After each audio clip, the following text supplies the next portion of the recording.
సర్వం కృష్ణార్పణం. జబ్బు మనిషి ఎండవేంద్ర నిలబడతా అలా నేనే నిలు కూర్చో. మీరు రండి సార్. ఇలా జీతాలు అందరికీ అందాయా? అయ్యా రే ఇంకా అమ్మకి ఎలా ఉందిరా? బాగానే ఉందండి. బాగుందంటే చాలదురా, పెళ్ళాం కొంగు పట్టు తిరక్క అమ్మని జాగ్రత్తగా చూసుకోవాలి. చెప్తాం. అర్థమైందా? అయ్యా యాదవా ఇలా సరుకు రాఘవయ్య, వీర్రాజు, ఖాదర్, జాన్, రావ్. ఈ చెత్త ఇక్కడ ఎందుకుందని అడగడానికి మిమ్మల్ని పిలవలేదు. నాకు ఒక పార తట్ట ఇస్తారా? పనోళ్ళకి ఆలస్యమైంది, ఇప్పుడు తీయించేస్తాను. మిమ్మల్ని సంజాయిషి అడగడానికి పిలవలేదు బాబు. పార తట్ట తీయించేస్తాను సార్. పార తట్ట ప్లీజ్. సార్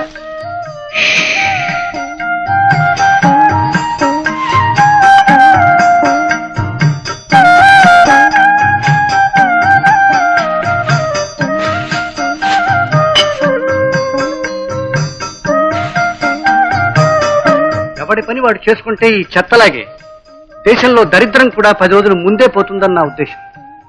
4 రోజుల కిందట చెప్పిన ఈ చెత్త ఎత్తించే పని ఈ రోజులాగే ఆ రోజు నేనే చేసుకుంటే ఇప్పుడు ఈ చెత్త ఇక్కడ పడి ఉండేది కాదు. పొరపాటు నాది, నన్ను క్షమించండి. క్షమించండి, ఇంకెప్పుడు పొరపాటు జరగదు. అది కాదు బాబు, ఇతరుల తప్పు తప్పని చెప్పడంలో కాదు, తన తప్పు తప్పని ఒప్పుకోవడంలో గొప్పతనం ఉందని అధర్వణ శాస్త్రంలో 3వ అధ్యాయంలో 11వ శ్లోకంలో చెప్పారు. మీ పని చూసుకోండి బాబు. యజమాని అంటే ఇలాగ ఉండాల. మేలిం బంగారం కదూ. మహాత్ముడి గురించి ఎన్నాం, ఇప్పుడు కళ్ళారా చూస్తున్నాం. మనిషేంట్రా? విన్నావా సుబ్బారావు? నువ్వు మనిషి కాదట, దేవుడు అట. That is Subbarao. నమ్మకం అనే బోయిలతో సమాజం అనే పల్లకీలో ఎల్లకాలం దర్జాగా ఊరేగేది నీలాంటి వాళ్ళేనని అధర్వణ శాస్త్రంలో 3వ అధ్యాయంలో 2వ శ్లోకంలో చెప్పారే బాబు. అందుకే సుబ్బారావుగానే బతకవయ్యా. సీత, నేను నీకెంతో అన్యాయం చేస్తున్నాను సీత. అది అన్యాయం అని నీకే తెలీదు. అదే నా అదృష్టం.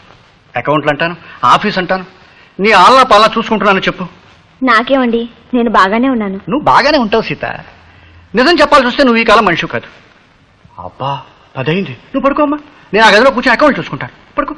ఏమండి, పగలంతా కష్టపడి రాత్రి కూడా నిద్ర లేకుండా ఏమిటి? గుమస్తాలున్నారుగా.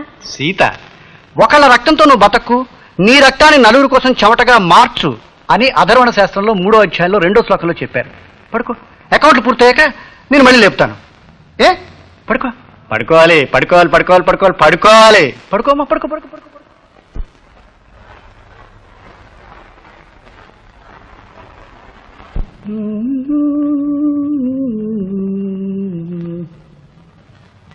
ఏ